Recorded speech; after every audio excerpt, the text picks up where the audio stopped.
everyone, I'm Tabitha, and today we're talking about mistakes.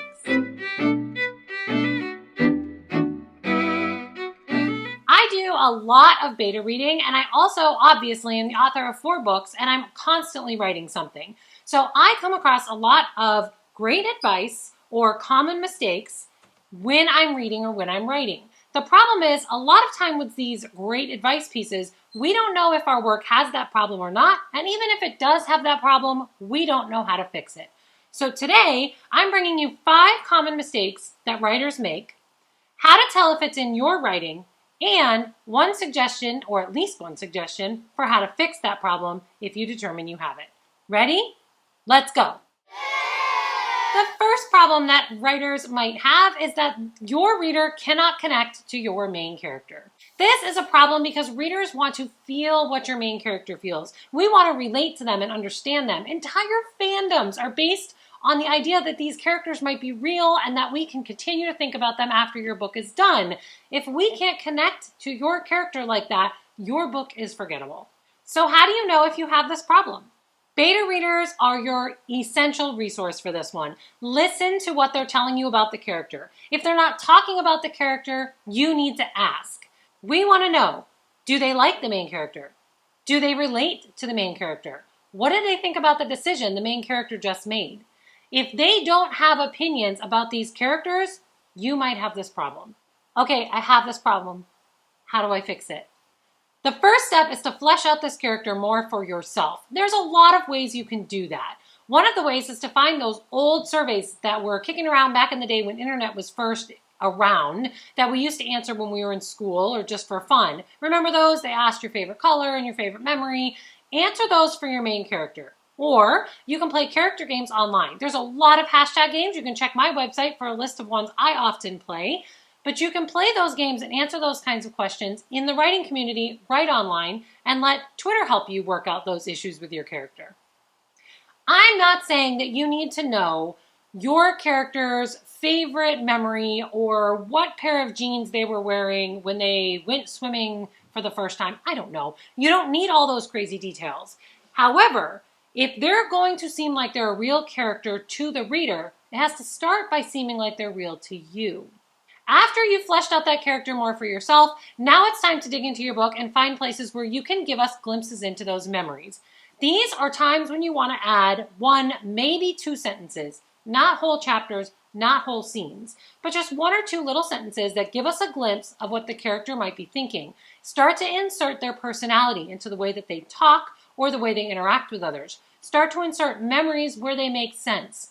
This is a time for us to connect with your character by you sticking those details in that you just spent time fleshing out. The second mistake writers may make is that the dialogue isn't realistic. In our everyday lives, we are bombarded with dialogue that we listen to but are not a part of.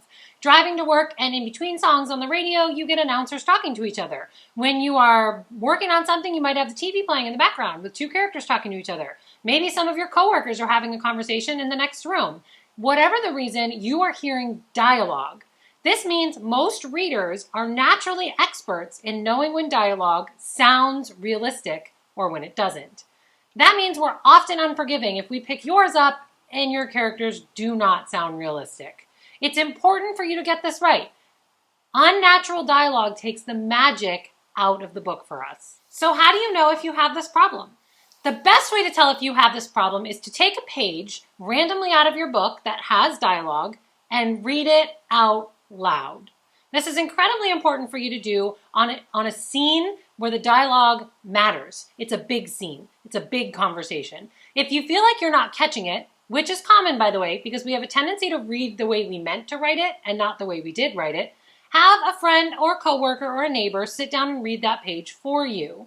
Tell them to try to read the dialogue with a little bit of emotion. They don't have to get up and act it out, but listen to what they say. Did they change your words? Did it sound like a robot? Did it sound unnatural or forced? Did it make you want to laugh when that's not the right emotion to have? If so, you may have this problem. Okay, I have this problem. How do I fix it? The cool part about reading dialogue out loud is that not only does it help us find that we have a problem, sometimes it helps us find the solution. When we hear someone else read it or when we read it ourselves, we often figure out exactly what part of it sounded unnatural or wrong.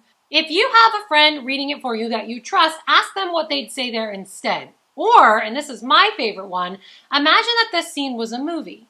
You would definitely want to write this dialogue so that it came across correctly for your actors. So what would you have them say? One way that I often make sure that this works for me is to take an important scene and read it out loud while taping myself. Of course, those tapes get deleted afterwards and nobody ever gets to see them, but it allows me to listen to the conversation over and over again. Also, if I make a change to it naturally while I'm reading it, it helps me remember the change I made so I can put it in the script later. The important part to remember is that if you don't think it feels natural, your readers won't either.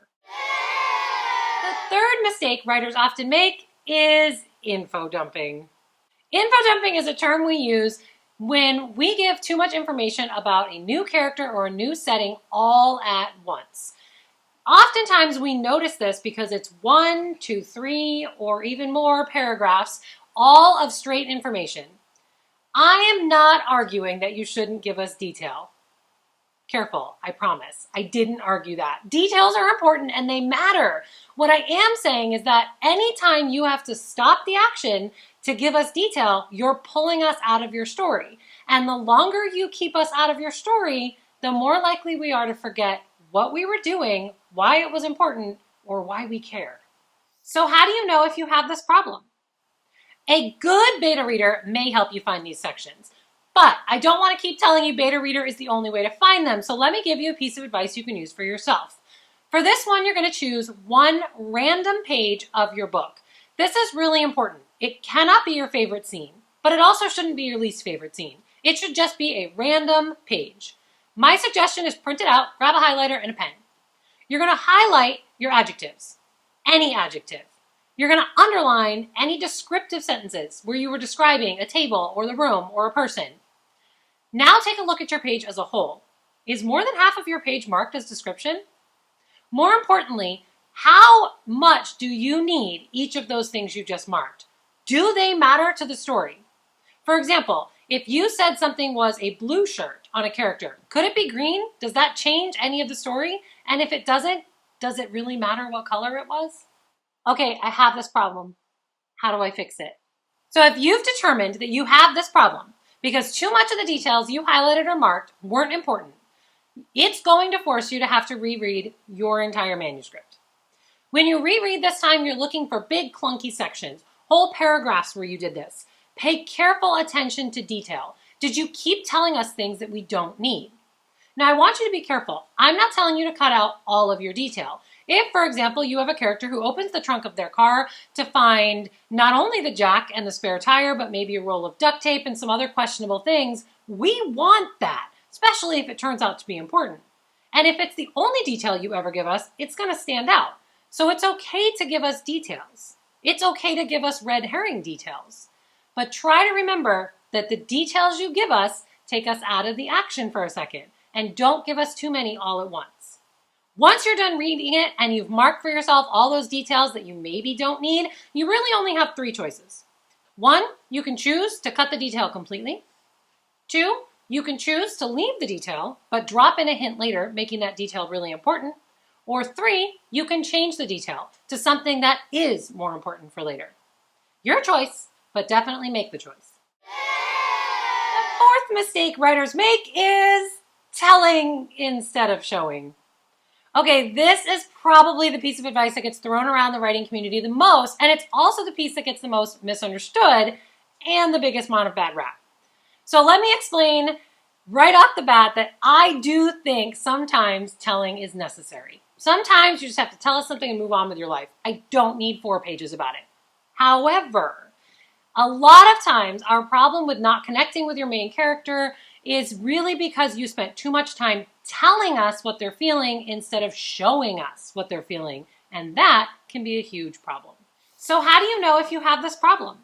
If you or your beta readers can find examples of times when you told us something about a character, something that the reader probably should have been smart enough to figure out, like he was sad, I want you to mark that.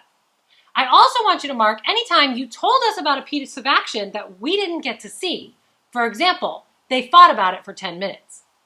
If you have 2 or more issues like this in a span of 1 chapter or maybe 5 to 10 pages, you may have this problem.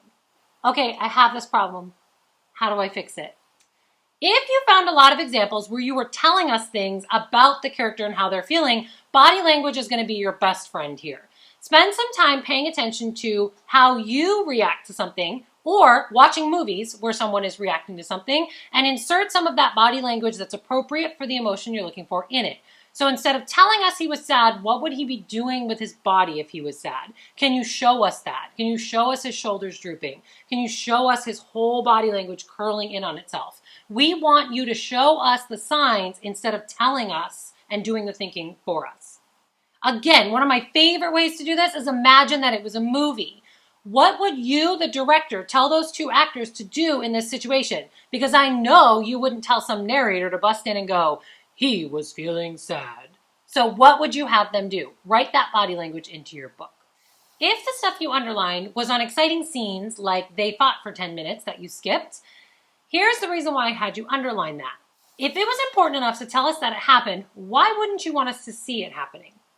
So I want you to take those things that you underlined and make a decision. You really have 2 choices. You can choose to tell us a little bit more about it, give us a paragraph or another scene with it, or you can choose to cut it completely. Because really, if you're going to tell us about it, why not show us and let us see it happening?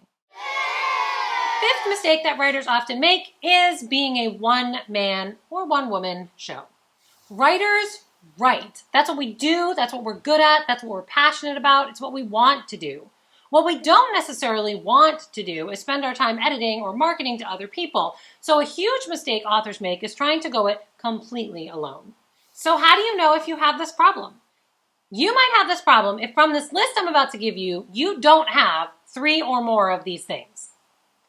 A beta reader, a sounding board, someone you can bounce ideas off of, a critique partner, a writing group, an editor, a page formatter, a alpha reader, an agent, a marketing manager, a cover designer. If you don't have at least 3 people like that in your life, you might have this problem. If you find yourself stressing about all the aspects of these things that I just mentioned, you might have this problem.